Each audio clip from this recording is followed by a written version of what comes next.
KBS 열린 토론.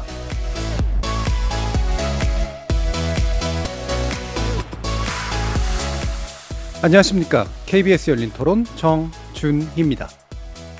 인간이 동물을 좀 너무 함부로 대하지 않았나. 그래서 이런 동식물들을 앞으로 인간이 좀 잘 아끼고 해야 되지 않을까. 그리고 수도권 과밀화된 이런 생활에서는 방역이나 이런 문제들이 취약할 수밖에 없기 때문에 이렇게 모여 사는 것보다는 좀 적당히 거리를 둘 수 있는 그런 삶의 방식이 좀 필요할 것 같아요. 결국에는 같이 공존이 결국엔 핵심인 거잖아요. 그러니까 인간과 동식물의 공존이 핵심인 거고, 그거에 맞춰서 계속 뭐 신재생 에너지나 이런 것들이 발전해 나가지 않을까 싶어요. 예. IT 기술이 발전하면서 지금 우리가 이렇게 생활을 바뀐 건데, 그 IT에서 이제 한 단계 더 고도화돼서 바뀌는 게 결국에는 비대면 언택트를 얘기하는 거잖아요. 결국에는 정보 기술이 더 발달하지 않을까 싶어요. 대신 그 반대급부로 사람들 간에 이제 뭔가 교류는 더 없어지지 않을까. 예. 인간적인 게 더 없어지겠죠. 적응하지 않을까 싶어요. 뭐 저는 그냥 러프하게 그냥 사람은 적응의 동물이라고 생각해서 거기에 적응하면서 살지 않을까 싶어요. 인간도 자연의 하나니까요. 모든 게 되게 우리가 다 유기적으로 연결돼 있는데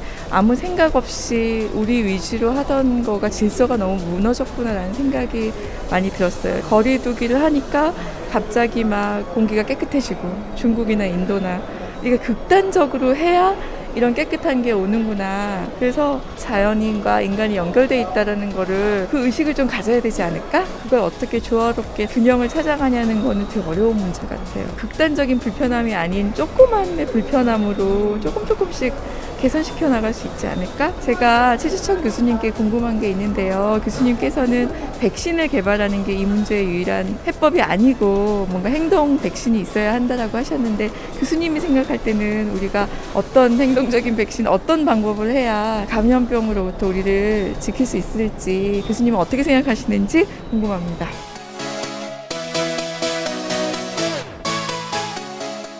시민들의 목소리 들어보셨는데요. KBS 열린 토론, 오늘은 특집 기획 포스트 코로나 시대 되돌아갈 것인가 나아갈 것인가, 그 첫 번째 시간으로 여러분을 만납니다. 코로나19 바이러스의 세계적인 확산은 우리 삶의 여러 부분에 심대한 변화를 예고합니다. 특이한 사람의 특이한 행동이었던 마스크 쓰기가 일상이 되었고, 학생들은 교실이 아닌 컴퓨터 앞에서 원격 수업을 받으며 새학기를 시작해야 했죠. 우리나라는 그나마 생활 방역을 통해서 일상을 유지하고 있지만, 도시 전체가 봉쇄되고 나라의 일상이 멈춰선 경우도 여럿 있었습니다. 개인의 삶뿐만이 아닙니다.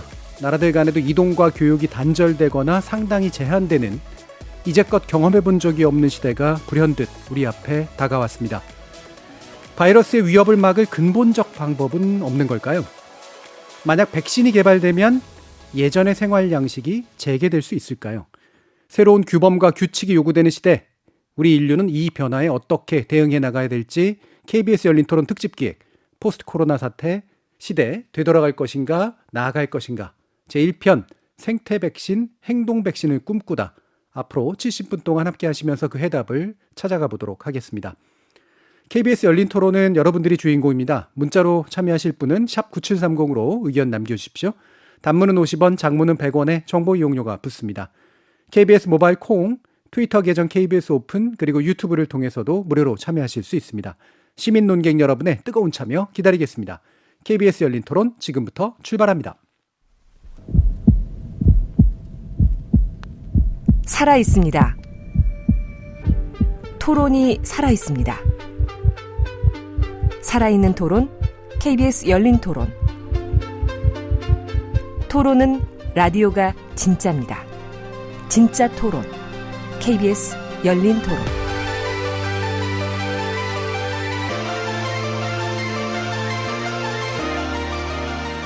자, 저희 KBS 열린 토론 첫 번째 순서 함께해 주실 아주 귀한 분 소개하겠습니다. 굉장히 바쁘셔서 아주 어렵게 모셨는데요. 국립생태원 초대 원장을 지내셨고요. 우리나라 최고의 동물학자, 생태학자이시기도 합니다.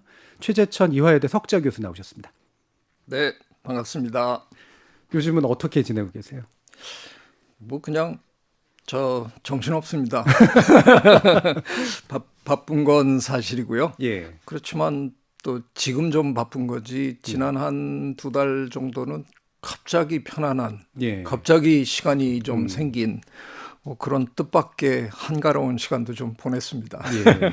한가로운 시간을 그래도 앞에서 좀 보내셨기에 망정이네요. 네, 이렇게 맞습니다. 갑자기 바빠지시게 된 게.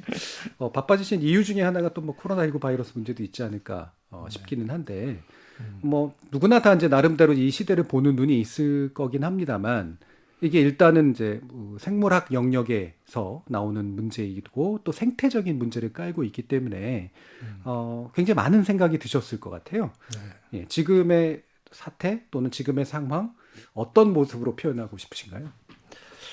글쎄 뭐 가끔 한 단어로 이렇게 한번 얘기해봐라 그런 얘기들을 듣는데 많은 분들이 지금 쓰는 용어 중에 하나가 예. 뭐 환경의 역습, 뭐 바이러스의 역습 이런 얘기 많이 하잖아요. 근데 역습이라는 단어는 언뜻 들으면 그 계획적인 단어인 것처럼 예. 들려요. 그래서 마치 바이러스가 무슨 두뇌가 있어서 자연이 뭔가 생각할 줄 아는 존재라서 내 진짜 참다 이놈들 내가 해갖고 역습이라도 하자 이렇게 하느냐 그건 아니잖아요. 예. 저는 오히려 역습이란 단어는 약간 불편하고요. 예. 그냥 우리가 많이 썼던 자업자득이란 단어가 자업자득. 이게 아무리 어떤 분석을 해보더라도 우리가 자연 안 건드렸으면 안 벌어지는 일이에요. 예. 좀 전에 그저 시청자, 시민 여러분. 청취자 여러분들이 얘기하신 그 안에 답이 다 있네요. 다 이해하고 계시네요. 예. 그래서 저는 이거 순전히 우리가 저지르고 우리가 지금 당하면서 정말 컬럭거리고 있구나. 예. 과연 인간이 현명한 인간인가 이렇게 묻게 되네요. 그러니까 역습이라는 말에 되게 불편함을 표현해 주셨는데 사람이라는 존재가 이제 사람의 방식으로 세상을 바라보잖아요. 그러니까 인간화 시켜서 이제 바라보니까 쟤네들도 뭔가 우리한테 뭔가 복수할 게 있나 보다. 그래서 의지를 가지고 네. 마치 이 일이 난 것처럼 보이지만 그들은 그냥 그 자리에 계속 가만히 있었던 건데 우리가 했던 일들이 우리가 스스로 되갚음을 당하는 그런 걸로 볼 수 있는 그렇습니다. 거죠. 저희가 그 야생동물들을 이렇게 건드리지 않았더라면 야생동물 몸에서 살고 있던 그 바이러스가 어느 날 계획을 해서 야 인간도 한번 공략해보자. 그래서 그 아이들이 야생동물 몸에서 빠져나와서 걸어서 혹은 저 공중으로 날아서 인간에게 공격을 해왔다? 이게 아니잖아요. 우리가 야생동물을 건드리다가 그냥 묻었어요. 예. 그냥 우리 몸에 약간 묻었는데 그걸 어떤 분이 또 와가지고 다른 분한테 옮겨주고 하다가 이게 지금 전 세계적으로 번져나간 거거든요. 그러니까 시작은 너무나 미미한 시작이었다는 거죠. 예. 근데 그렇게 미미한 시작조차도 우리에게 이렇게 어마어마한 피해를 줄 수 있다는 거를 이제는 좀 아셔야 된다는 겁니다. 예. 자연을 대하는 태도가 달라져야 된다는 거죠. 그러면 뭐 마침 말씀이 나왔으니까 제가 그냥 곁다리 질문이긴 한데 네. 이 바이러스는 실험실에서 만들어졌다. 라고 하는 음모론 좀 공박해 주시면 어떻게 공박해 주실까요? 뭐 가능할 수도 있어요. 수도 있다. 예, 만약에 누가 진짜 그런 생각을 했다 그러면 뭐 음모론의 배경에는 중국 정부가 이제 홍콩 사태가 너무 보기 싫으니까 해가지고 이걸 퍼뜨리면 홍콩 일이 이제 줄어들 거다. 예. 근데 지금 해보고 났는데 저 일은 일대로 다 저지르고 홍콩은 또다시 그 소요 사태가 또 벌어지는 걸 보면 뭐 그렇게 했더라도 실패한 거고요. 우한에 굉장히 큰 바이러스 연구소가 있는 건 사실입니다. 그래서 그 사람들이 굉장히 많은 바이러스들을 그 안에 보유하고 있고요. 연구하고 있고. 근데 그 연구소에 있는 바이러스보다 지금 아마 이 방 안에 더 많이 있을걸요. 예. 바이러스는 우리 주변에 늘상 있고요. 우리 늘 바이러스 마시고 있고 바이러스 만지고 있고 그리고 삽니다. 바이러스가 얼마나 많으면 어떤 바이러스 학자가 애써 계산을 한번 해주셨는데 눈에도 보이지 않는 무지무지 가벼운 존재인데 지구상에 있는 모든 바이러스를 다 모아서 저울에다 올려놓는다 그러면 77억 명 인간, 우리 한 사람에 한 70kg라고 해서 곱하기 해보면 예. 이제 인류 전체의 중량이 나오는데 바이러스 전체의 중량이 인류 전체의 중량의 3배쯤 된다는 예. 겁니다. 이 상상이 가세요? 그러니까 그냥 바이러스 속에서 우리가 늘 살아요. 그런데 그 중에 이제 어떤 바이러스가 우리랑 아주 궁합이 좋지 않은 궁합이 이제 예. 딱 맞아서 이런 일이 벌어진 거죠. 예. 근데 평소에 우리랑 살고 있는 바이러스들은 대개 우리한테 그런 일을 안 저지르는데 그 애꿎게 야생동물 몸에나 있어야 될 걸 우리가 가서 괜히 건드리다가 그게 그냥 건너온 거죠. 예. 이건 뭐 100번 고쳐 생각해도 그냥 저지른 일입니다. 그러니까 인간의 자업자들, 근데 인간화 문제가 있으니까 또 한 가지 또 질문을 드리면 네, 그런 말씀도 많이 하시잖아요. 물론 비유적이긴 한데 우리가 정작 지구의 바이러스고 지구의 면역 체계가 우리를 이제 이런 식으로 이제 거부하고 있는 것의 반응이다라고 하는 그런 비유적 표현에 대해서는 또 어떻게 생각하세요? 네, 그것도 뭐 역시 역습이나 마찬가지로 그냥 비유로 생각해야 되는 거죠. 네. 지구가 무슨 어떤 기획을 할 수 있는 존재가 아니니까. 그러나 이번 이걸 사태를 겪으면서 상당히 분명해진 건 참 예. 인간이란 존재가 그동안 얼마나 자연의 부담스러운 존재였나 하는 게 역설적으로 그냥 다 드러나 보이는 거잖아요. 예. 그러니까 어떤 시민이 말씀하신 것처럼 정말 이런 일이 벌어지니까 세계 곳곳에서 너무나 깨끗한 환경을 사람들이 접하게 된 거잖아요. 그 뉴델리 시민 누군가가 자기가 거기서 40년 사는 동안 에베레스트 산을 처음 봤다라고 얘기를 하는 참 그런 어처구니 없는 짓을 우리가 이제 하고 있는 거고요. 또 우리가 못 나오니까 세계 곳곳에서 야생동물들이 시내 한복판에 막 돌아다녔잖아요. 그 친구들이 얼마나 그동안 우리를 지켜보고 있었으면 야, 쟤네들 어디 갔냐? 안 보이는데? 그렇죠. 나가도 되나 보다. 그러고 나온 거잖아요. 걔네가 그냥 어느 날 갑자기 그 쑥 나온 게 아니잖아요. 걔네 우리를 늘 보고 있었거든요.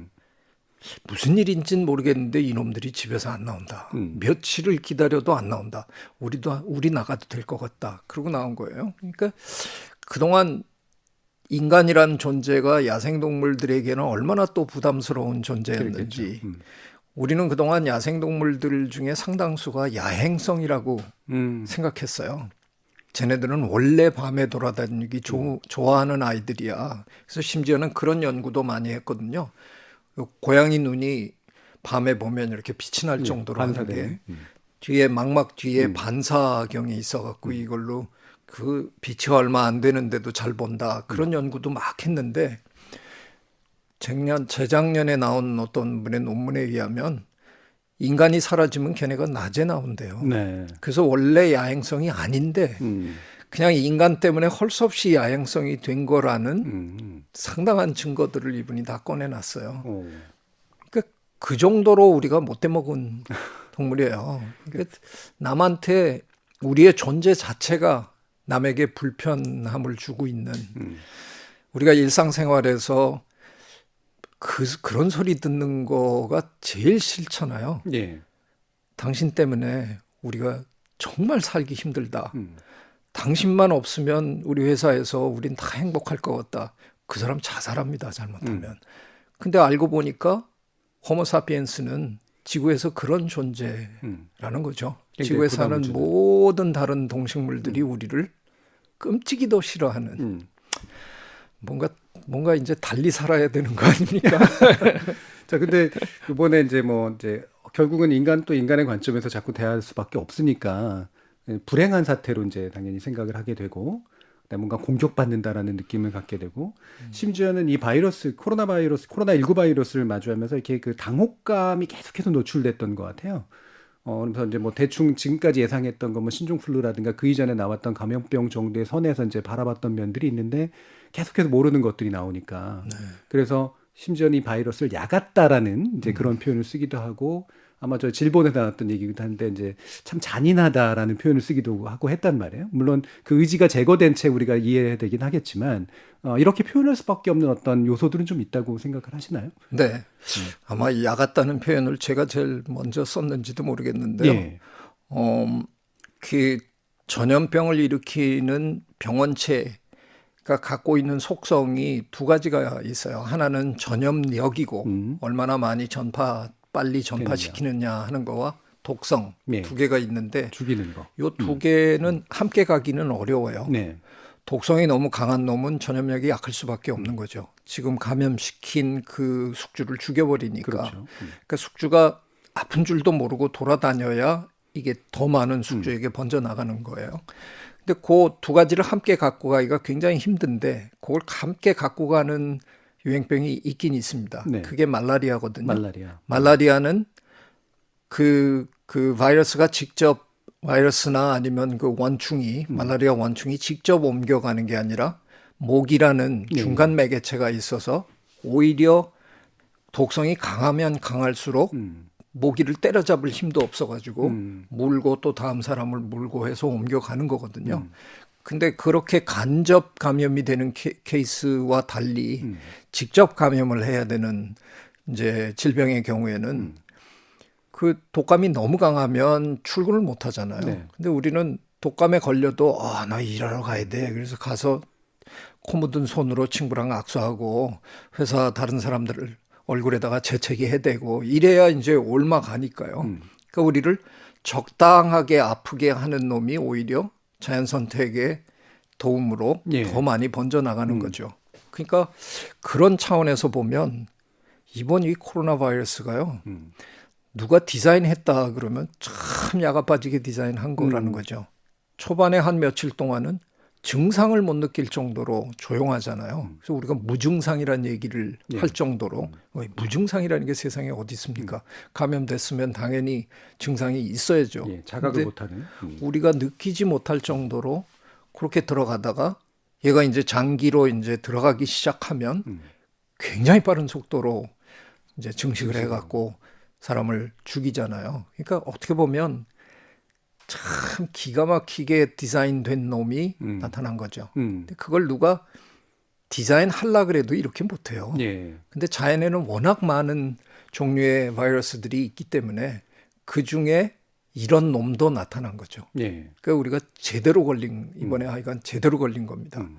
원래 교수님께서 이 또 다윈 진화학 네. 이거에 이제 또 정통하시잖아요. 방금 말씀하신 것처럼 외려 디자인하고 설계했다면 이렇게까지 만들기도 어려웠을 묘한 존재가 한 자연 선택상으로 이제 더 많이 퍼지고 살아남을 수 있게 만들어진 형태가 지금 등장해버린 이런 거라고 지금 말씀하시는 거잖아요. 맞습니다. 예. 이거는 뭐 그러니까 우리를 공격하든 그리고 뭐 일단은 야생동물을 공격하는 바이러스들이죠. 그 바이러스들 중에서 하여간 절묘한 조합을 가진 바이러스가 어쩌다가 우리한테 옮겨온 거죠.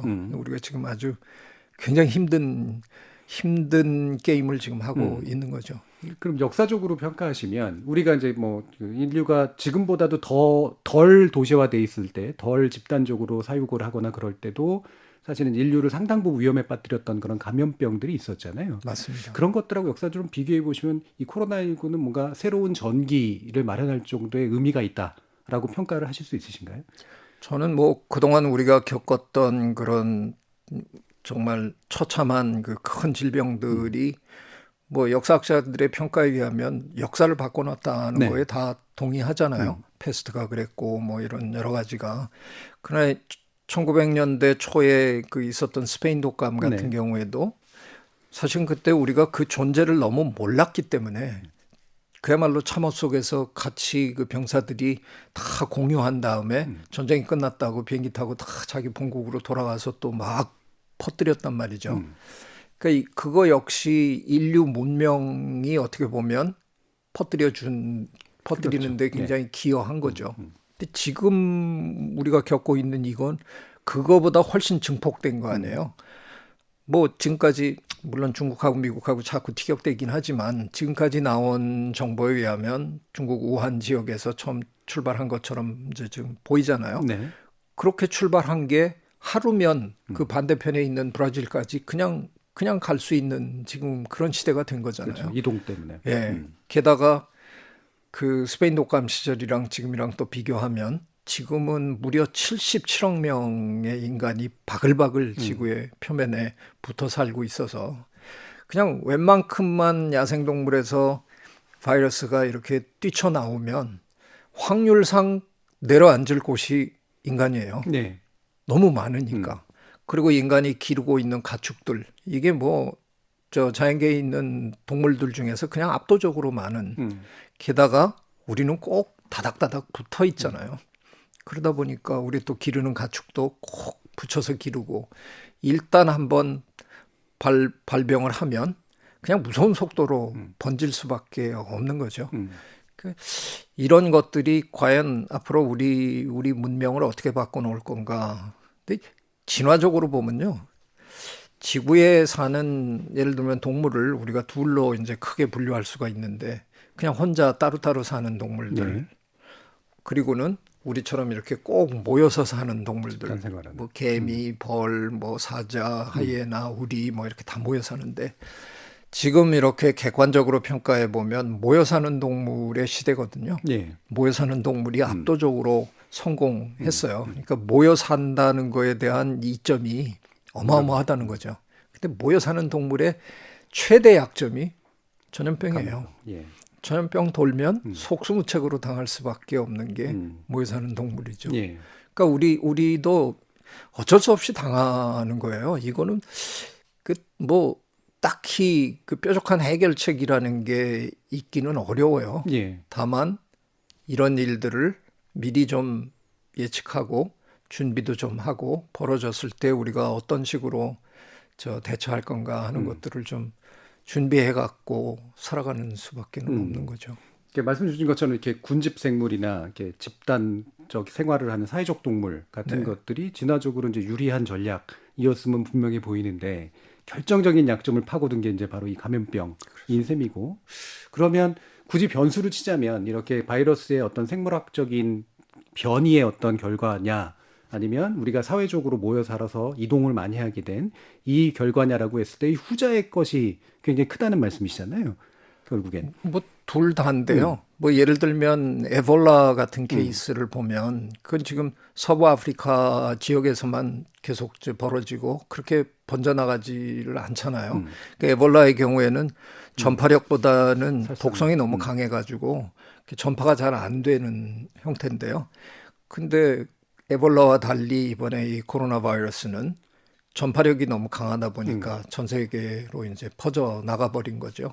그 이런 것들을 저는 그래도 하나 괜찮은 면은 예전에 스페인 독감이나 뭐 이런 시절에는 우리가 갖고 있는 이 과학적 지식이 너무 일천하던 시절이라서 적이 누군지도 모르고 그냥 우왕좌왕한 건데 이번 케이스를 보면 이제 중국에서 시작하고 처음에는 무슨 이상한 폐렴 같은 게 돈다, 뭐 괴질이다, 뭐 이러다가 이제 번지기 시작한 거잖아요. 근데 초반에 벌써 우리는 얘가 누군지 알아버렸잖아요. 예. 코로나 바이러스고 그 명칭까지 다 나오고 예를 들면 우리나라 서울대 김빈내리 교수님 연구진에서는 그 유전자 정보까지 전부 다 파악해서 그리고 그것들이 앞으로 어떤 변이를 일으킬 수 있다 하는 것까지 다 해서 논문으로 딱 내주고 사실은 지금은 우리가 그렇게까지 불리한 입장은 아니에요.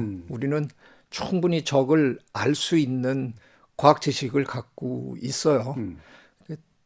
그걸 빨리 파악하고 뭔가 사회적으로 합의를 보고 같이 움직여주고 이런 것들을 제대로만 하면 사실 우리나라는 이번에 그런 걸 굉장히 잘하는 바람에 세계의 칭송을 받았잖아요. 예. 뭐 돌아가신 분들에게는 제가 뭐 진심으로 명복을 빌지만 우리나라의 경우에는 이번에 돌아가신 분들의 절대 다수는 연세가 많으시고 지병이 있으셨던 분들이 이게 이제 거기에 겹치니까 못 견디신 거죠. 그렇게 많은 분들이 돌아가신 케이스가 아니거든요. 그런가 하면 미국의 경우에는 작년에 미국에서 그 유행성 독감으로 18,000명이 이미 죽었어요.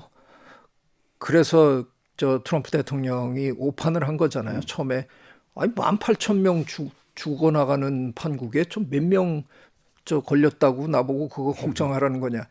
그렇게 까불다가 그 시기를 놓치고 이게 걷잡을 수 없는 상황으로 그냥 가버린 거죠. 근데 그런 실수만 하지 않으면 빨리 파악하고 적이 누구라는 걸 빨리 파악하고 대책 세우고 시민이 함께 협조하고 우리 국민은 이번에 질병관리본부나 방역대책본부에서 설명을 하면 다 알아듣고 거기에 따랐잖아요. 예.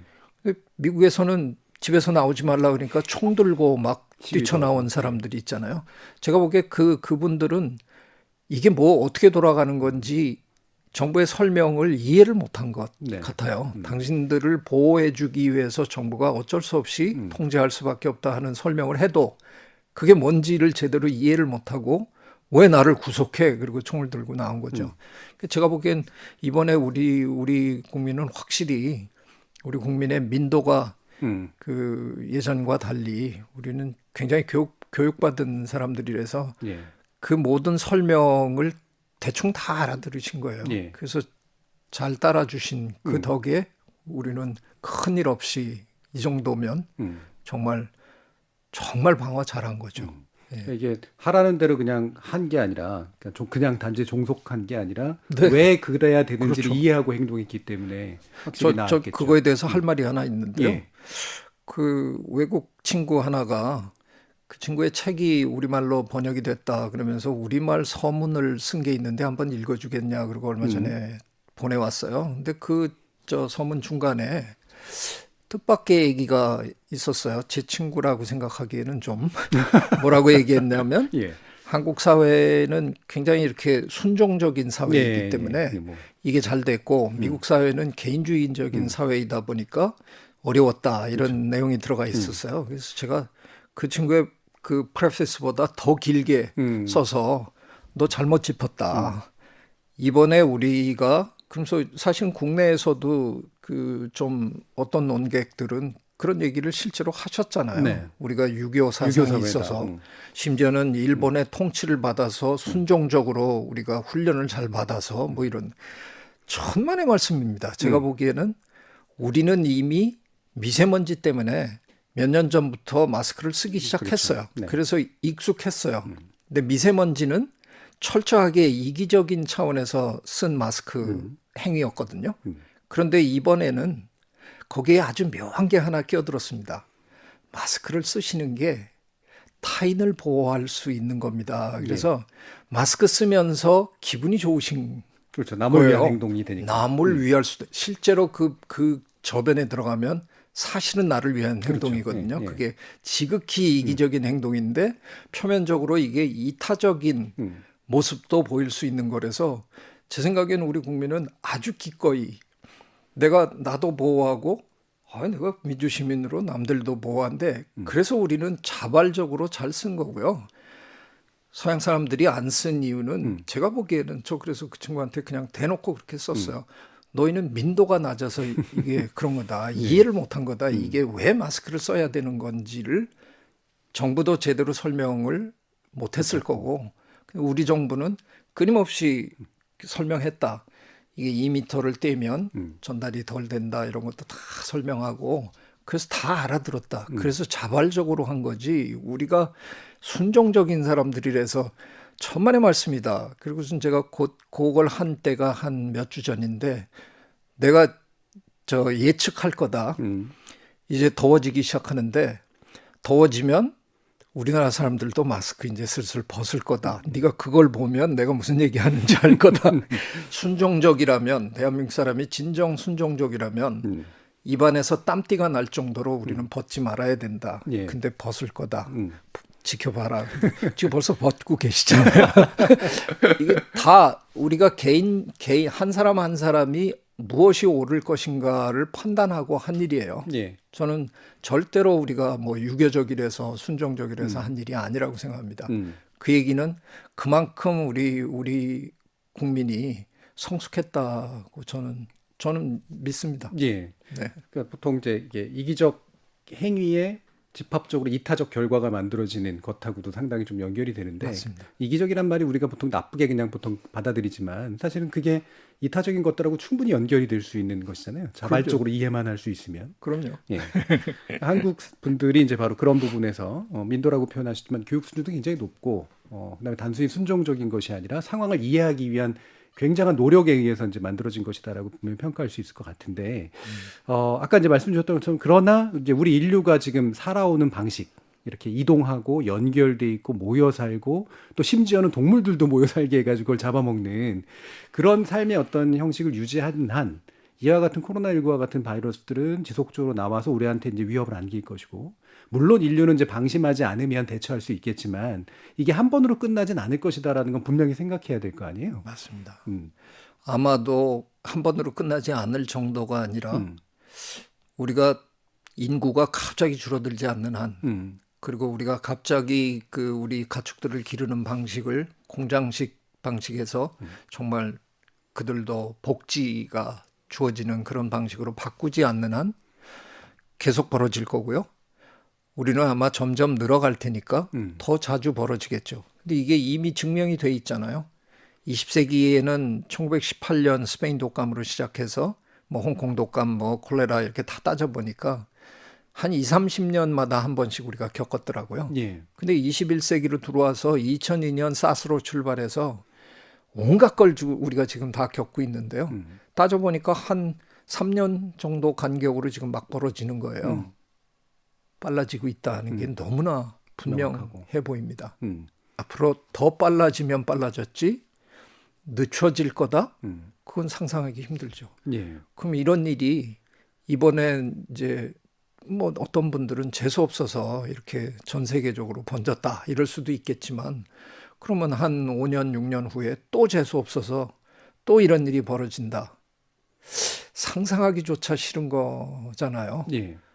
이게 뭐 몇십만 명이 세계적으로 죽어나가고 행동도 제약을 받고 경제는 우리가 딱히 뭐 그렇게 크게 잘못한 거 없는 것 같은데 그 눈에도 보이지 않는 바이러스 때문에 세계 경제가 그냥 완전히 초토화되는 이런 일을 몇 년에 한 번씩 겪고 싶으십니까? 라고 저 같은 사람은 이제 진짜 묻고 싶은 거죠. 예. 그럼 저희 이제 이게 주제 자체가 포스트 코로나 시대, 이제 코로나 이후의 시대는 우리가 되돌아갈 것이냐 아니면 나아갈 것인가라 이렇게 됐는데, 그 교수님 말씀을 이제 들어보면 돌아가면 안 된다에 좀 더 가까운 것 같은데요. 맞습니다. 그러니까 구체적으로 돌아가면 안 된다는, 그리고 그렇다고 우리가 이제 군집 생활을 해체할 수는 없다면 어떤 방식으로 이제 이게 새로운 어떤 구성이 필요할까요? 그 우리 인간이라는 동물이 이렇게 모여 살게 된 거는 어제 오늘의 일이 분명히 아니잖아요. 예. 우리 이전의 종에서도 모여 살았고 호모 속에 있는 모든 동물들이 다 모여 살았는데 갑자기 우리가 그러면 다 헤어져서 살자. 이건 뭐 절대로 그런 일은 안 벌어지고요. 우리가 또 망각의 동물이라서 우리 이거 다 겪고 이제 지나가면 한 내후년쯤 되면 기억도 안 나고요. 네. 이제 또 만나가지고 끌어안고 그렇겠죠. 뭐 이제 부비고 뭐 이러고 살 거예요. 다만 만약에 이런 일이 앞으로 또 벌어질 확률이 너무 높다. 그러면 지금까지 우리가 해오던 이 삶의 방식은 분명히 우리가 조금씩은 고쳐 나가야 되는 거죠. 그냥 한마디로 얘기해서 제가 저 행동 백신, 생태 백신을 접종하자 이렇게 얘기한 이유가 그냥 자연을 너무 지나치게 괴롭히지만 않으면 애당초 이런 일이 안 벌어지는 거죠. 우리한테. 뭐 저 깊은 숲속에서 박쥐가 이번에는 또 누구한테 옮겨가지고 동물들이 좀 죽어나갔다. 그런 일은 태초부터 지금까지 늘 벌어졌던 거고요. 걔네들은 거의 한 번도 몰살당한 적이 없습니다. 네. 왜냐하면 그들은 태생적으로 유전적으로 다양한 아이들이 그 안에 살기 때문에 우리가 아주 독한 독감이더라도 아빠는 쿨럭거려도 엄마는 끄떡없는 것처럼 한 집안 내에도 유전적으로 다양한 사람들이 살기 때문에 그 집안 전체가 다 걸리는 일은 별로 없어요. 예. 그런 것처럼 저 자연계에 있는 동물들은 그냥 그 바이러스에 취약한 면역력이 부족한 누군가가 걸려서 또 몇 마리가 죽는 거고 그냥 이렇게 질척거리고 늘 태초부터 지금까지 살아온 건데 우리는 별나게 너무 다닥다닥 붙어 살고 다닥다닥 붙여서 키우다 보니까 우리 쪽으로 바이러스가 건너오면 이게 양상이 확 달라지는 거죠. 예. 그래서 우리는 닭장을 그대로 다 끌어 묻어야 되는 이런 몰지각한 일을 우리는 이제 하게 된 거고요. 사람도 저렇게 많은 사람이 한꺼번에 죽어나가야 되나 하는 걸 의심할 정도로 지금 우리한테는 안 벌어졌기 때문에 우리는 마치 강 건너 불 보듯이 지금 미국이나 이태리나 유럽의 예. 그 장면을 이렇게 뉴스로 보고 있는 거잖아요. 한심하잖아요, 이게. 근데 그런 일이 어쩔 수 없이 벌어지는 건데 그렇다고 우리가 절대로 같이 붙어 사는 그런 삶을 포기할 수는 없는 거니까 지킬 거 몇 가지만 이제 지키면 되는 거죠. 지금처럼 우리가 무차별적으로 자연을 그 공략하고 막 이런 짓은 이제 좀 멈추고 그렇다고 해서 우리가 거의 모든 우리의 그 자원이라는 게 다 자연으로부터 오는 건데 그러면 자연은 수채 들어가지도 말자. 그렇게 할 수는 없잖아요. 하지만 지금까지 우리가 지난 몇십 년 동안 해오던 짓은 어떤 각도에서 봐도 그건 잘못한 일이거든요. 그냥 길 내고 숲 그냥 다 나무 잘라내고 뭐 동물들 막 잡고 이제 그런 짓은 멈춰야 되겠다는 거죠. 예. 뭔가 잘 절제된 가이드라인에 따라서 적절한 수준으로 자연에서 자원을 끄집어내고 또 자연은 그들이 살 수 있게 놔두고 하는 이런. 그래서 저는 그거를 생태 백신이라고 부르자. 근데 백신이라는 게 아시다시피 그 몇 사람만 맞아가지고는 아무 효과가 그렇죠. 없잖아요. 집단적으로. 그 집단의 거의 모든 사람이 다 맞아야 한 90% 뭐 이렇게 맞아야 이게 효과가 있는 거잖아요. 그러니까 뭐 저 같은 사람이 혼자서 생태 백신 맞고 막 부르짖어봐야 아무짝에도 쓸모가 없는데 우리가 이번에 이런 일 겪으면서 혹시 아까 그 정치자들이 그렇게 한 분씩 참 뭐 제가 이런 얘기 할 필요 없을 정도로 다 이미 얘기하시는 것처럼 정말 우리 사회의 대부분의 분들이 다 이런 생각을 하시고 생태 백신을 접종하시면 그럼 이런 일은 애당초 우리 인간에게 안 벌어집니다. 예. 이제는 우리가 그런 세상에서 살아야 되는 거 아닌가 싶어요. 예. 그러니까 이렇게 이제 뭐 인류는 자신들의 지식을 이용해서 화학적 백신도 개발할 수 있고 뭐 대처는 하겠지만 우리가 이제 군집생활을 해체하지 않는 한에서 어떻게 이 군집생활을 슬기롭게 이제 만들어갈 것인가라는 부분에서 아마 새로운 의제가 설정되고 있는 것 같고 그 부분이 또 생태 백신이라는 의미로 말씀을 주시는 것 같은데요.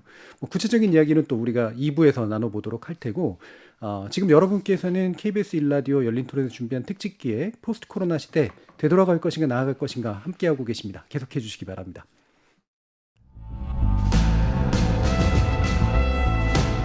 포스트 코로나 시대 되돌아갈 것인가 나아갈 것인가. KBS 열린 토론에서 4부에 걸쳐 특별 기획을 마련합니다. 1부 생태 백신, 행동 백신 시대를 꿈꾸다. 최재천 교수와 함께합니다. 2부 윤영관 전 외교부 장관이 말하는 새로운 국제 질서의 탄생. 3부 뇌과학자 김대식 교수가 생각하는 융합과 통섭의 시대 정신. 4부 다시 또 민주주의. 천관율 기자, 임동균 교수, 심재만 교수와 함께합니다. 포스트 코로나 시대 되돌아갈 것인가 나아갈 것인가. 평일 저녁 7시 20분에 찾아갑니다.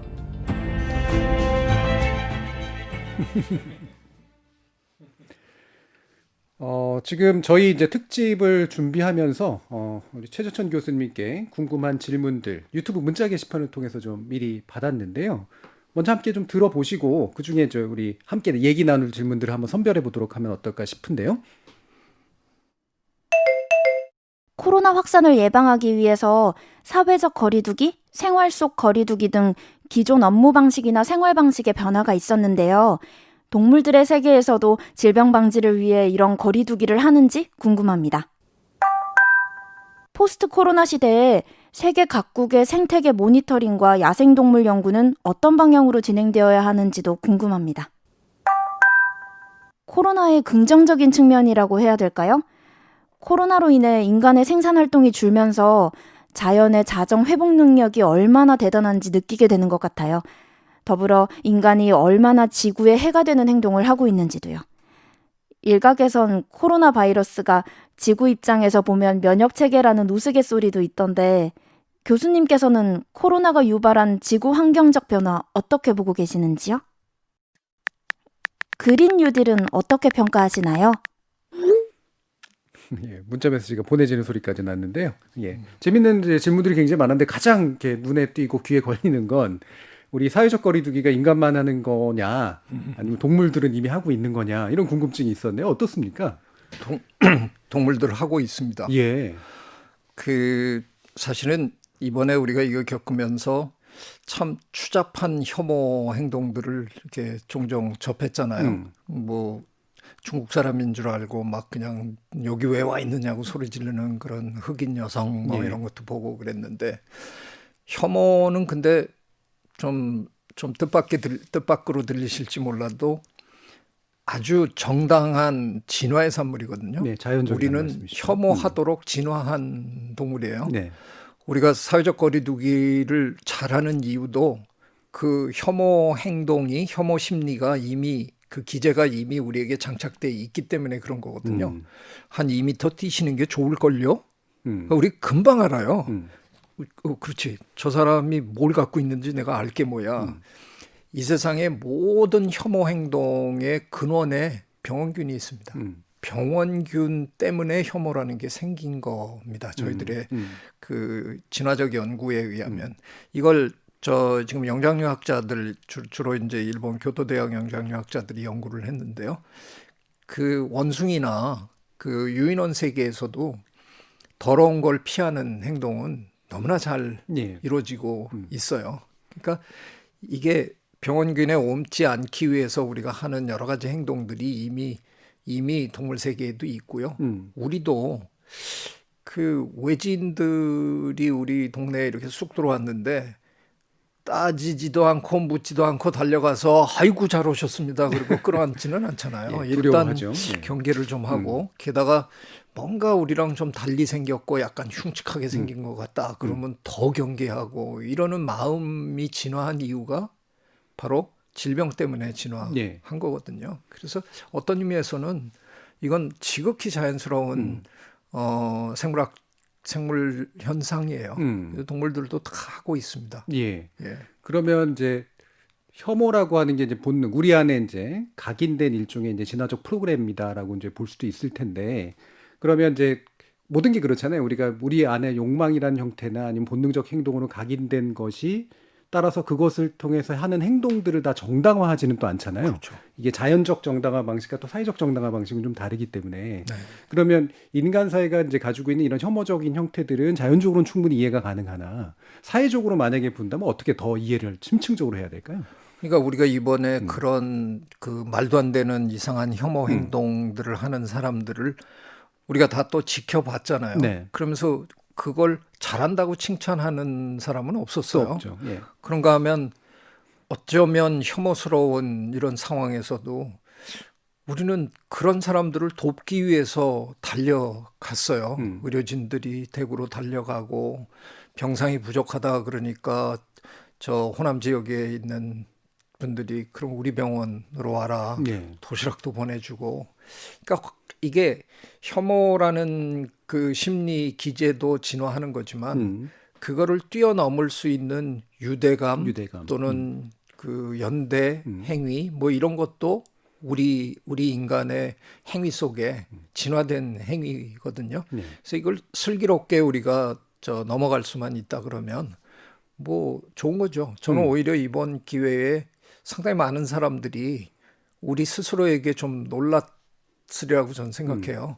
이쯤 되면 정말 대구는 완전히 봉쇄시키고 뭐 거기서 한 놈도 못 나오게 해라. 뭐 이럴 수도 있었을 텐데 우리 국민 뜻밖의 그렇게 안 했어요. 물론 우리 중에 뭐 누가 서울에서 대구 사투리 쓰는 것 같다 그러면 야, 쟤 뭐야 뭐 이런 분도 계셨다 그러지만 더 많은 분들은 그들도 우리 국민이다. 그래서 정말 생업을 관두시고 거기 달려가신 제 주변에도 의사 선생님들 여러 분 제가 알아요. 예. 정말 당신 저 병원 문 닫고 거길 달려가셨어요. 그래서 평소에 저분이 저렇게 훌륭한 분이셨나 그렇게까지 제가 생각할 정도로 그러니까 이런 위기 상황에서 정말 어떻게 보면 우리의 진면목을 또 보는 그런 아주 귀한 기회이기도 했어요. 그래서 예. 저는 우리 인간은 한편으로는 지극히 본능적인 동물이기도 하지만 그 우리의 이 잘 발달된 두뇌로 상황 파악하고 그 본능을 뛰어넘는 그 행동도 보일 줄 아는 예. 그런 동물이기 때문에 저는 뭐 우리에겐 희망이 있구나 하는 생각이 들었습니다. 좀 그렇지 않아도 이제 코로나19 보도에 혐오 보도라든가 이런 문제점을 짚는 이제 글을 이제 몇 개 연재한 적이 있었는데 네. 거기에 그런 이야기를 했었어요. 그러니까 인간이 가지고 있는 혐오적 반응이라고 하는 것을 도덕으로 누르려고 하면 안 된다. 왜냐하면 인간이 가지고 있는 본능적 회피 행동이기 때문에. 네. 다만 그거를 도덕으로 누르면 사실 설득이 안 되기 때문에 그거는 우리가 자연스럽게 갖는 감정으로서 인정을 하고 대신 말씀하신 것처럼 이거를 사회적으로 확장시켰을 때 그게 우리한테 더 큰 위험을 줄 수 있기 때문에 그래서 유대하거나 연대하는 방식으로 극복하는 것이 사실 우리가 그 다음에 나가는 길이고 우리한테는 그럴 가능성이 있다. 이제 이런 얘기를 했었거든요. 예. 되게 비슷한 말씀. 그렇습니다. 예, 이해가 정말 되네요. 좋은 말씀 하셨네요. 그걸 또 뭐 우리가 억지로 한다고 그게 예. 잘 되는 것도 아니잖아요. 그렇죠. 예. 근데 보니까 자발적으로 우리가 하더라고요. 그 사실은 이 문제를 제가 이제 공부하고 있는 진화생물학에서는 오랫동안 약간은 좀 미스테리였어요. 지금 뭐 감히 제 주제에 찰스 다윈 선생님을 공격할 수는 없지만 예. 다윈 선생님이 너무 지나치게 그 경쟁을 너무 강조하신 면이 있으세요. 네. 그래서 어떻게 보면 우리가 자연을 바라보는 눈이 그냥 경쟁이 일변도로 되는데 다윈 선생님 좀 기여하시지 않았을까 하는 생각이 드는 거예요. 이른바 적자 생존 뭐 이런 네, 것들. 그런 예로부터 그래서 우리가 어느덧 자연계에서 벌어지는 그 많은 연대, 유대 이런 거에는 별로 이렇게 관심이 안 가고 하이에나하고 사자하고 막 싸우는 거 뭐 누구하고 이런 데는 눈이 번쩍 뜨이는 근데 실제로 자연계에서 지금은 이제 우리가 최근에 들어서 굉장히 그런 연구들을 많이 하거든요. 실제로 들여다보면 훨씬 더 광범위하게 퍼져 있는 건 서로 돕는 행동이에요. 예. 그러니까 꽃가루를 옮겨주고 꿀을 받는 그 식물 전체 집단하고 곤충 집단하고의 그 연대. 이게 자연계에서 어떤 기준으로 보나 가장 성공한 케이스거든요. 왜냐하면 무게로 제일 성공한 게 식물이고요. 예. 숫자로 제일 성공한 게 곤충이에요. 곤충. 그러니까 이 두 재벌이 서로 죽인 게 아니라 손잡았어요. 그리고 그러네요. 더 잘 사는 예, 거예요. 예. 그런가 하면 우리 요즘 최근에 우리 저 장내 미생물 연구를 굉장히 많이 하잖아요. 우리 장내에 미생물이 우리 세포 수만큼이나 있어요. 걔네들이 걔네가 없으면 우리 소화 못 시키고요. 걔네가 우리 면역 작용 다 도와주고 있고요. 최근 연구에 의하면 우리의 두뇌 작용에도 걔네가 수시로 관여한다는 거예요. 이렇게 밀접하게 우리가 같이 사는 생물이에요. 근데 우리가 그동안 그런 부분은 별로 그렇게 관심을 안 뒀어요. 근데 지금 저희 생물학계에서는 그런 쪽으로 굉장한 관심이 생겼고요. 이게 이제 연구가 조금 더 축적이 되다 보면 바뀔 수도 있어요. 예. 세상은 돕는 게 유리하다. 기본이고 그 중에 잘 안 되는 어디서 투닥거리는 게 세상이다. 바뀔 수도 있습니다. 네. 굉장히 중요한 말씀이네요. 네. 아마 제가 이제 그 교수님 글 몇 개 본 거 중에 호모 심바이오시스인가요? 네. 제가 호모 심비우스라고 심비우스. 했죠. 네. 그래서 공생하는 인간 뭐 네. 이런 정도 아마 뜻으로 이해되는데 뭐 관련된 내용도 뒤에서 좀 더 아마 자세히 들을 수 있을 것 같은데요.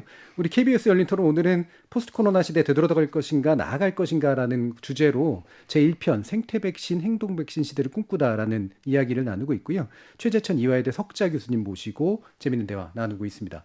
방금 이제 말씀 나눈 것처럼 이 호모 심비오스 네. 설명 좀 해주시죠. 네, 우리 저 인간은 참 좀 자화자찬이 너무 극에 달한다는 생각이 저는 드는데요. 예. 호모 뭐 하빌리스 손재주가 있다 그래서 호모 하빌리스가 있었고요. 고부족인간. 일어섰다 그래서 호모 에렉투스도 있었고 뭐 이렇게 다 있었는데 다 사라지고 네안데르탈인까지 몰아내고 우리가 이제 홀로 남았어요. 홀로 남아갖고 지가 자기를 현명한 인류라고 부르는 거예요. 사피엔스. 저는 절대로 동의 못합니다. 아 예. 그 두뇌가 좋은 거는 인정을 하겠는데 헛똑똑한 우리가 지금 하고 있는 짓을 보면 이게 진짜 현명한 동물이 하는 짓인가? 기후 변화라든가 뭐 이 생물 다양성 없애고 이러는 모든 거를 한번 우리가 이게 객관적인 차원에서 보면 저는 호모사피엔스는 그냥 떠나고 싶어서 환장한 동물처럼 떠나고 싶어서? 예, 그냥 자멸을 끊임없이 추구하는 그러니까 굉장히 좋은 머리를 엉뚱하게 쓰는 아주 지극히 어리석은 집단적으로 어리석은 동물이다. 그런 생각밖에 안 들어요. 왜냐하면 아마도 이 모든 게 끝나고 나면 호모사피엔스는 지구에서 산 시간이 찰나일 거거든요. 지금 우리가 한 25만 년 살았는데요. 저희 생물학자들 내기합니다, 요즘. 25만 년 더 살 수 있을까 없을까. 95%는 없다. 예, 벌써 다 찍었어요. 예, 근데 이게 이기고 졌는지는 참 판단하시기 어렵겠네요. 뭐 그건 아무도 모르죠. 그렇지만 저희들 생각이 맞다 그러면 기껏해야 50만 년도 못 살 종이거든요. 근데 지구의 역사를 놓고 보면 50만 년은 그냥 눈 깜짝할 사이잖아요. 그러니까 우리 뒤에 오는 어떤 굉장히 그 지능적인 동물들이 그 한참 역사를 뒤져야 우리가 아마 나올 거예요. 야, 얘네들은 누구였냐? 그러면 아이고 아주 못돼 먹은 놈들이 있었어요. 그 한 몇십만 년밖에 없었는데 지구를 완전히 뒤흔들어 놓고 간 놈, 아주 그냥 정말 못된 놈들이 있었다. 그냥 그렇게 될 가능성이 굉장히 높은. 그래서 제가 정말 이게 현명한 인류가 할 짓인가. 그래서 저는 그거보다는 서로 이렇게 지구에 사는 다른 생물들과 이 지구를 보다 이렇게 긍정적인 차원에서 서로 공유하면서 사는 인간이 얼마나 좋은가. 이 얘기를 제가 한 25년 전에 시작했거든요. 예.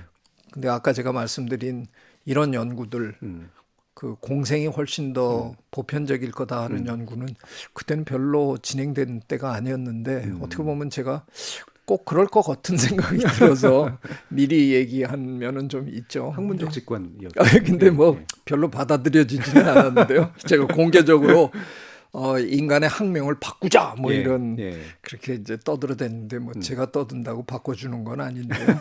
근데 이제 세월이 한참 흐르고 나니까 사피엔스라기보다는 사피엔스 자격은 없는 것 같고요.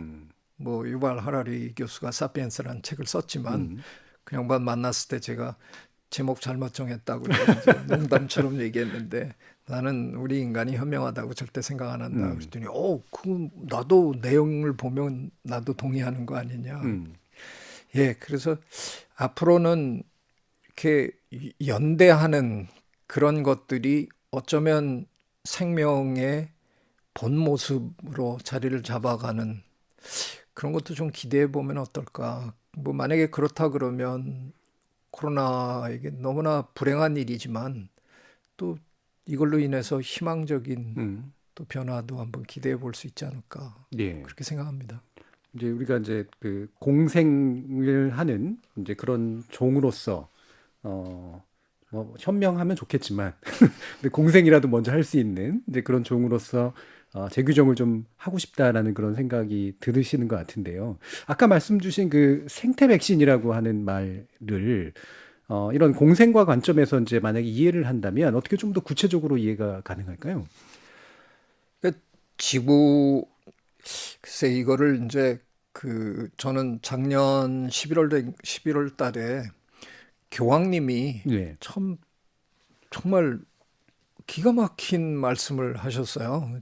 교황님 처음에 교황 되시면서 프란치스코라는 이름을 택할 때 저 은근히 기대했거든요. 그 성 아시시의 그 프란치스코의 이름을 저분은 왜 하필이면 저 이름을 땄을까.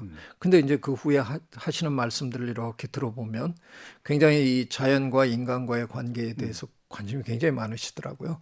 그러더니 작년 11월에 인간의 원죄 안에다가 생태적 죄, ecological sin을 넣어야 된다. 그러니까 그분의 설명으로는 지금 뭐 과학자로서는 똑같은 설명을 안 하겠지만 그분의 설명으로는 우리 모두가 다 하느님의 피조물인데 피조물들끼리 서로 이렇게 망하게 하고 이러는 건 그거보다 더 큰 죄가 어딨냐. 만들어주신 분에 대한 예의가 아니다. 그래서 그 생태적 죄라는 거를 아예 그 가톨릭 교리 안에 넣으신 거예요.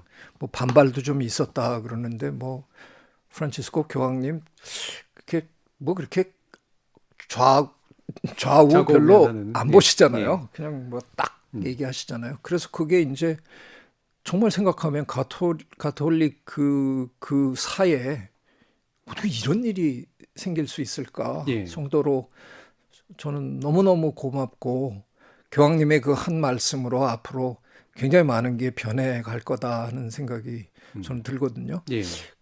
바로 그게 어떻게 보면 호모 심비우스의 정신이거든요.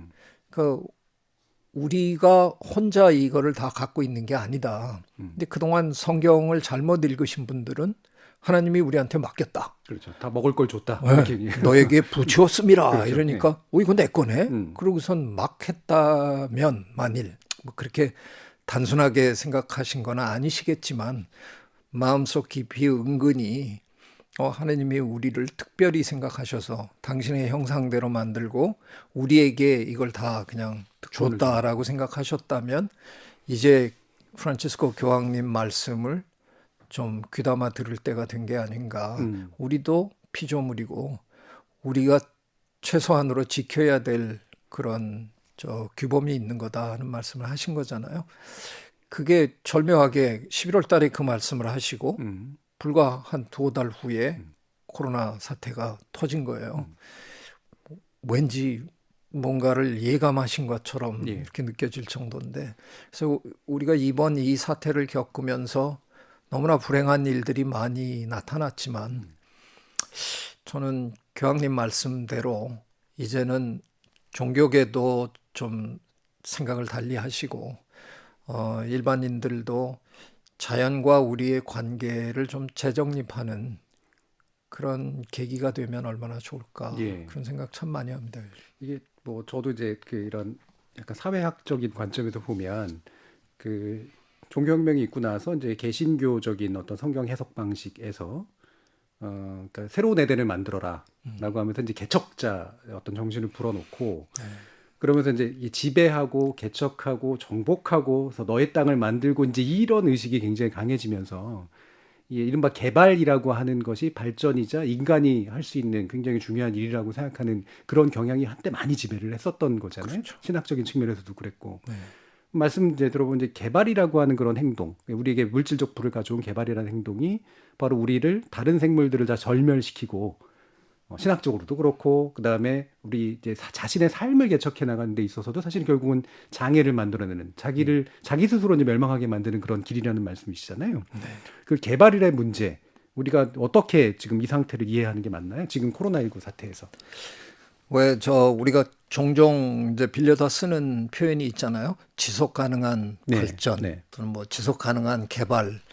근데 그 말이 처음 이제 우리나라로 도입되던 시절에 그걸 어떻게 번역해야 되느냐를 가지고 이제 뭐 말도 좀 많았어요. Sustainable growth 뭐 이런 것들. 근데 그게 그 어떤 분은 그 원어에 대한 이해 없이 번역된 표현만 딱 듣고 심지어는 지속적으로 개발해야 그렇죠. 된다 이렇게까지 끊임없이 이해하신 분도 개발해야 된다. 그런 분이 계실 정도로 그게 조금은 이해하기 힘든 그런 표현이긴 하잖아요. 근데 정말 이제는 우리가 그 의미가 뭔지를 이제 제대로 모두가 좀 이해할 때가 된 거라고 생각해요.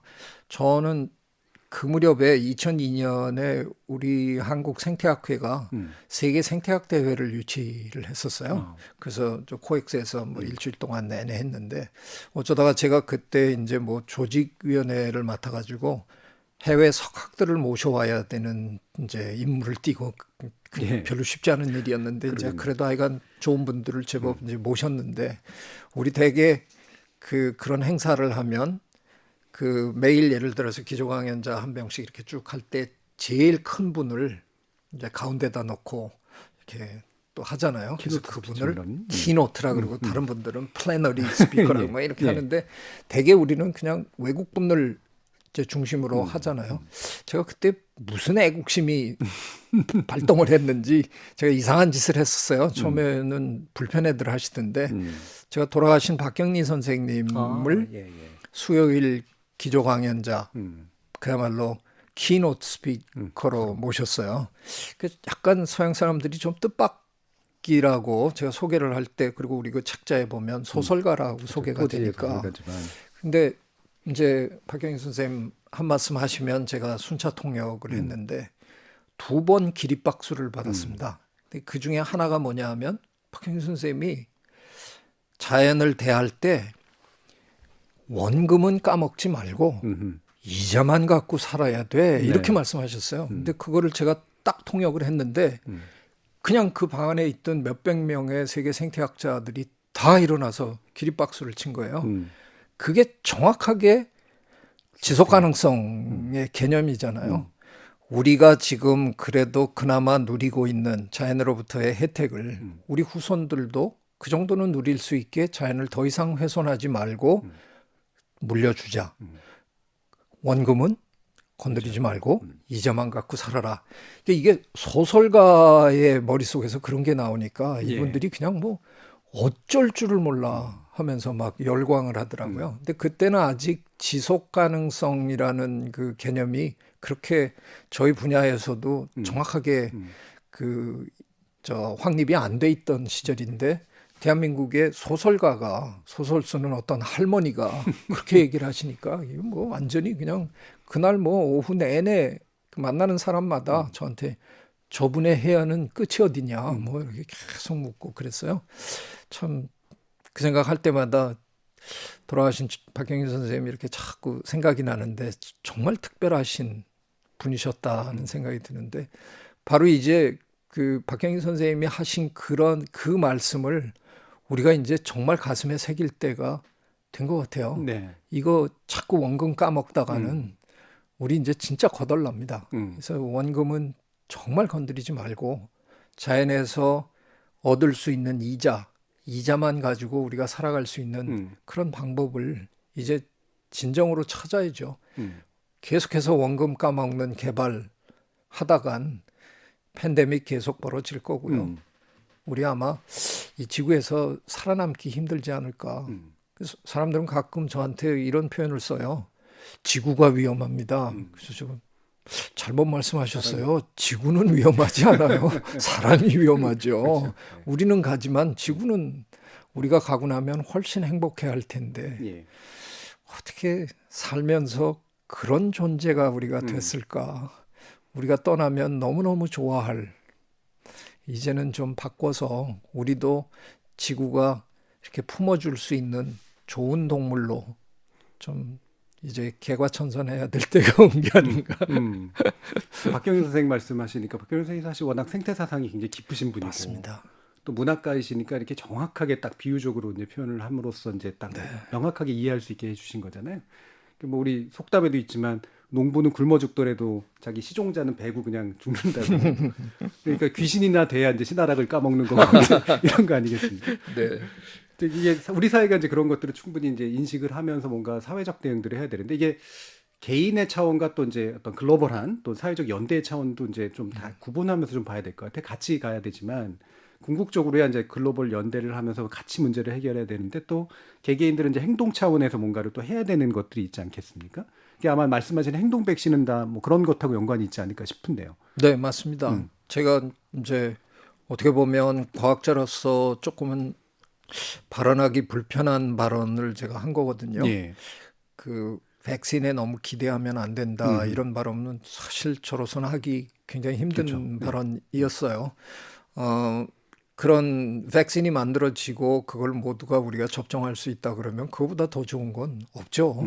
근데 아무리 전 생각해도 이건 현실적이지 못하더라고요. 우리가 기껏 조금 성공한 백신이 독감 백신인데요. 해마다 우리가 이제 이번에는 어떤 바이러스가 독감 바이러스가 올 것 같다라고 이제 그 분석을 하고 그거에 맞춰서 백신을 해서 이제 접종을 하잖아요.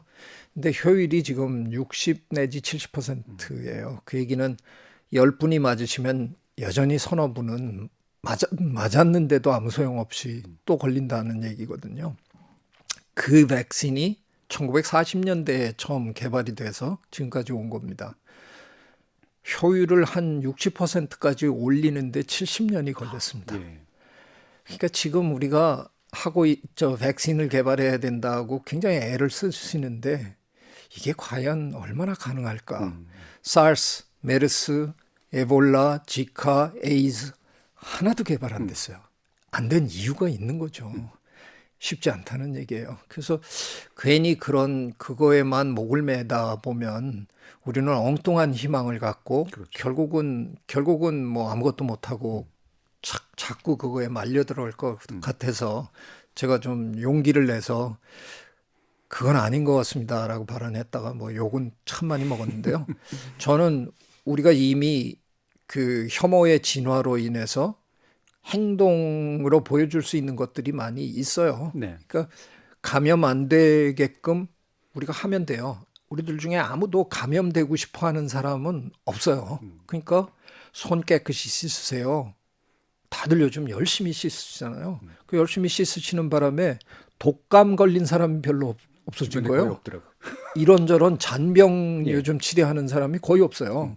그러니까 우리가 개인 위생을 너무 철저히 잘하다 보니까 옛날 같으면 뭐 배도 아프고 뭐도 요즘 이거 겪으면서 물론 코로나 바이러스에 감염되신 분들은 너무 고생스럽지만 감염 안 되신 분들은 아마 역대 제일 건강하게 이번 해를 지금 견디고 계실 거예요. 그러니까 손을 깨끗이 씻는다든가 사실은 마스크 착용보다도 손 씻는 게 압도적으로 좋은 행동이거든요. 왜냐하면 우리 피부가요. 우리 피부는 사실은 종이에도 이렇게 베이는 말도 안 되게 약한 피부잖아요. 우리랑 근현종인 침팬지, 고릴라, 오랑우탄 피부 보면 뭐 털로 다 덮여 있고 뭐 두툼하고 그런데 우리는 털을 없애면서 굉장히 매끈한 피부를 진화시키는 과정에서 이 피부가 항세균, 항바이러스 진화를 굉장히 잘했어요. 그래서 웬만한 거 우리 만져가지고는 피부로는 감염이 안 됩니다. 그래서 돌아다니면서 하루 종일 우리가 안 만질 수가 없잖아요. 엘리베이터 버튼도 눌러야 되고 뭐 문도 열어야 되고 뭐 다 하는데 그거 너무 걱정 안 하셔도 돼요. 그냥 코 후비지 마시고요. 눈 비비지 마시고 점막이 있는 곳에 손을 갖다 대지만 않으시고 기회가 닿을 때마다 들어가서 한 1분씩 외과 의사 선생님들이 손 씻듯이 열심히 씻으면 거의 안 걸립니다. 그러니까 그런 행동을 우리가 다 하면 돼요. 제가 보기에 이게 행동 백신이고요. 거리두기 우리가 이번에 참 잘하셨는데 많은 분들이 그거 잘 지키시면 이 코로나 바이러스는 사실상 생물이 아니기 때문에 지가 뭐 혼자서 기획을 해갖고 나 저 사람 되게 마음에 안 드는데 제 기어코 감염시키겠다. 그래서 감염된 분의 몸속에서 빠져나와서 걸어서 저한테 들어와서 감염 못하거든요. 그냥 묻는 거죠. 어쩌다가 튀는 거고. 그래서 한 2m만 유지하면 거의 그런 일이 안 벌어지니까 그런 사회적 거리두기 하는 행동 이런 것들을 우리가 그 개인 위생 그리고 이런 사회적인 준칙 이런 것만 잘 지키면 거의 안 벌어집니다. 제가 거의 거의 그 이상적인 케이스 그냥 상상을 해보면 만약에 5년 후에 이런 일이 또 벌어졌다. 그때 요번엔 뭐 WHO 그 수장이 좀 중국하고 뭐가 있었나 뭐 이래갖고 우리가 다 기분 좀 안 좋아했지만 사실은 우리가 지금 갖고 있는 이 인간이 갖고 있는 집단 지성의 전염병 상대로 WHO가 최고의 기관이거든요. 그래서 그 WHO의 권고 사항을 잘 지키는 게 최고입니다. 이번에 우리는 질병관리본부가 WHO에 그거를 잘 우리에게 전달했고 우리 국민이 잘 따랐기 때문에 큰일 없이 지금 보내는 거거든요. WHO 수장이 다음번에 이런 일 벌어지면 전 세계 저 지도자들을 다 줌으로 불러가지고 딱 2주입니다. 2주만 셧다운 합시다. 2주만 그냥 딱. 우리가 2주라고 하는 건 이 코로나 바이러스의 경우에 대개 한 일주일이면 끝장나거든요. 네. 그러니까 안전하려고 지금 2주를 한 거고요. 그러니까 어쩌면 일주일만 해도 돼요. 그러니까 평생 집에서 나오지 말라 그러면 다들 총 들고만 나와야 되겠지만 1주 아니면 2주만 정말 아무것도 하지 말고 아무리 좋아하는 분도 만나지 마시고요. 그냥 계세요. 2주면 그냥 끝나는 거예요. 감염시킨 사람과 그 바이러스는 운명을 그냥 같이 하는 거고요. 다음 사람에게 절대로 못 가는 거죠. 우리 모두가 다 거리두기를 했으니까. 그러면 그 2주 동안에 의심되는 분들 검진해서 확진자 따로 모아서 그분들만 치료하면 아무리 무서운 바이러스라도 그냥 2주면 예. 깔끔하게 끝내는 거거든요. 가능합니다. 그렇게 실제로 할 수 있는지는 우리 인간 사회의 이 복잡한 사회 구조상 가능한지 어떤지 모르지만 저 같은 저 학자가 그냥 의자에 앉아서 이렇게 상상 속에서 하는 실험으로는 무지무지 간단한 대책이 있는 거죠. 딱 2주만 그냥 2주만 멈추면 됩니다. 끝납니다. 우리가 이번에 이제 처음 경험해보는 일들이기 때문에 사실은 이러저러한 우왕좌왕도 있긴 있었지만 이해를 딱 하고 나면 행동이라는 게 사실 그렇게 복잡한 건 아니라는 맞습니다. 말씀이시잖아요. 네. 그래서 뭐 개인 위생 잘하고 필요하다면 전 세계가 한꺼번에 이동을 딱 줄여버림으로써 한 1, 2주만 버티면 사실 이 문제는 넘어갈 수 있는 상태가 되는 거라서 과도한 공포가 이제 사실은 외려 그 부분에 있어서 문제가 될 수 있으니까 이런 행동 수칙이 굉장히 중요한 것 같아요. 왜냐하면 우리가 행동을 해라 그러면 마치 뭔가 엄청난 행동을 해야 될 것처럼 그렇게 생각을 하는데 알고 보면 서로 협조만 잘하면 그 행동만으로도 충분히 극복이 가능한 상태라고 맞습니다. 말씀을 주시는 거잖아요. 방역을 우리가 하면서 쓰는 용어들이 있잖아요. 한번 이렇게 되짚어 보면 그 안에 우리의 묘한 철학 내지는 사상이 들어 있어요. 우리 계속 쓰는 용어가 종식시켜야 된다. 예. 퇴치, 네. 박멸 예. 이런 용어를 쓰거든요. 우리가 해충구제할 때 썼던 용어예요. 벼멸구를 박멸합시다. 퇴치합시다. 이 사태를 종식시켜야 됩니다. 이게 전부 군사 용어입니다. 네. 군대는 쳐들어가서 박멸시켜야 되는 게 목적인데요. 사실은 우리가 해충에게도 마찬가지고 이 바이러스에게도 마찬가지고 우리에게 필요한 건 군대 행동이 아니라 경찰 행동이에요. 질서를 유지하면 되는 거거든요. 경찰은 마지막 바이러스 하나까지 완전히 죽여버리겠다가 아니라 그게 우리 시민들에게 큰 문제가 안 될 정도로 폴리스 라인 치고 이렇게 이렇게 해주면 하면 되거든요. 저는 지금도 우리가 이 한반도에서 마지막 코로나 바이러스 한 조각까지 기어코 씻어내겠다라고 하면 제 생각에 끝이 안 날 것 같아요. 우리 인류 역사상 바이러스를 종식시켜 본 건 천연두 하나거든요. 한 번 그 외에 성공한 거 아무것도 없습니다. 지금 다 그대로 있습니다. 그러니까 그렇게 하면 안 될 것 같고요. 방역이라는 말 속에 경제도 들어 있어야 돼요. 네. 방역을 기가 막히게 잘했는데 국민 절반이 굶어 죽었다. 그건 방역을 안 한 것보다도 못한 거거든요. 그래서 방역을 정말 잘 하면서도 그런 준칙을 지키면서도 어떻게 우리의 일상생활을 그런대로 유지할 수 있느냐 이게 중요한 거죠. 지금 전 세계가 우리나라를 칭송하는 이유가 그제 뉴스에 보니까 뉴질랜드는 완전히 봉쇄하고 전부 방역해서 지금 다 끝났다. 그거를 세상이 그렇게 칭송하지 않잖아요. 그렇죠. 네. 왜냐하면 세상은 연결돼 있는 세상이고 그런 식으로 국경을 봉쇄하면서 하는 거는 답이 아니라는 걸 아는 거죠. 근데 묘하게 대한민국이란 나라는 국경 봉쇄도 안 하면서 하여간 어느 정도 수준에서 버텨내는구나. 그래서 세상이 도대체 너희는 어떻게 하길래 이게 가능하냐. 그리고 우리를 지금 이제 지켜보는 거잖아요. 그래서 저는 방역과 경제가 함께 갈 수 있는 결코 쉬운 일이 아니지만 이걸 이뤄내야 그게 제대로 된 방역이지 굶기면서 방역하는 건 그건 아니라고 생각합니다. 그렇죠. 예. 예. 위험을 방역하기 위해 사회적 재앙이 만들어지면 안 되는 거니까 네. 상당히 현명한 그런 대응이 실제로 우리가 하고 있는 것들이고 이걸 어떻게 일상화시켜낼 것인가 이 부분이 아마 남은 과제인 것 같은데요. 사실 이렇게 여러 개 받았던 질문들 가운데서도 이런 질문들이 있었어요.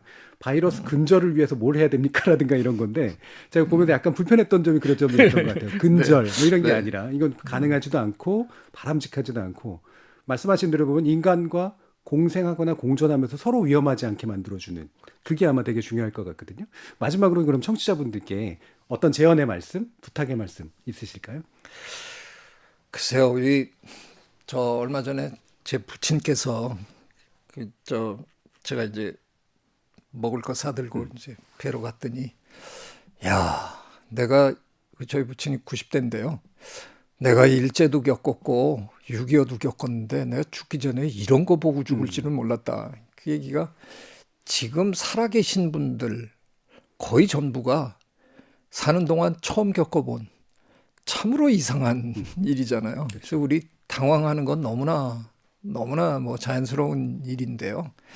저희 과학자들이 진단하고 과학자들이 그동안 연구해온 이런 걸 바탕으로 저희들이 드리는 말씀을 그래도 지금 뭐 비교적 많이 이렇게 들어주시는데 이번 기회로 대한민국 사회에서 전문가가 좀 대접받는 이런 분위기가 있어서 그건 참 좋은 일이라고 생각하고요. 그런 과학이 밝혀낸 그런 객관적인 지식을 바탕으로 너무 지나치게 대응할 필요는 저는 없다고 생각합니다. 할 수 있는 우리가 일들은 해나가면서 전쟁통에 폭탄이 떨어질 때도 우리는 학교에서 아이들을 놓고 가르쳤잖아요. 그러니까 이게 그런 정도까지도 어쩌면 아니기 때문에 할 수 있는 일들을 우리가 힘을 합해서 하는 게 전 중요하다고 생각합니다. 그걸 너무 지나치게 비난하고 그러면서 결국은 조그만한 일들이 그렇게 우리가 노력하다 보면 계속 일어날 수밖에 없습니다. 그러니까 지금도 계속 확진자가 하루에 몇십 명씩 계속 나오잖아요. 확진자 나왔다. 하지 말아라. 이거는 저는 찬성 못합니다. 예. 확진자가 조금씩 나오는 상황에서도 우리 조심하고 또 협조하고 이러면서 우리의 삶을 어느 정도는 되살려 놓는 게 그게 우리 모두가 함께 노력해야 할 일이죠. 저는 그래서 너무 지나치게 겁먹을 필요는 없습니다. 기껏해야 바이러스입니다. 생각도 할 줄 모르고요. 혼자서는 움직일지도 모르고요. 혼자서는 증식도 할 줄 모릅니다. 걔가 그런 짓 못하게 우리가 현명하게 막기만 하면 됩니다. 너무 이상적으로 설명하는 것 같아서 조금 불안합니다만 그래도 과학자의 말을 조금 믿고 우리 일상생활을 현명하게 어느 틀 속에서 그래도 현명하게 이끌어가는 게 우리 모두의 의무라고 생각합니다. 뭐 굳이 말하면 지속 가능한 대응이겠네요. 그렇습니다. 네. 자, 이렇게 오늘 좋은 말씀 많이 들었는데요. KBS 1라디오가 준비한 특집기에 포스트 코로나 시대 되돌아갈 것인가 나아갈 것인가 제1편 생태 백신, 행동 백신 시대를 꿈꾸다. 이것으로 모두 마무리하겠습니다. 오늘 아주 귀중한 말씀해 주신 최재천 이화여대 석좌 교수 감사합니다. 고맙습니다. 질문 남겨주신 청취자 여러분들께도 감사하다는 말씀 전합니다. 저희 포스트 코로나 특집 기획은 오늘 1회고요. 총 4회에 걸쳐서 진행되는데요. 다음 주에는 윤영관 전 외교부 장관 모시고 새로운 국제질서의 탄생에 대해서 이야기 나눌 예정이니까 저희 일라디오 유튜브 계정 커뮤니티 탭에 질문 남겨주시면 방송에 적극적으로 반영하겠습니다. 많은 참여 부탁드리겠습니다. 저는 내일 저녁 7시 20분에 다시 찾아뵙겠습니다. 지금까지 KBS 열린 토론 정준이었습니다.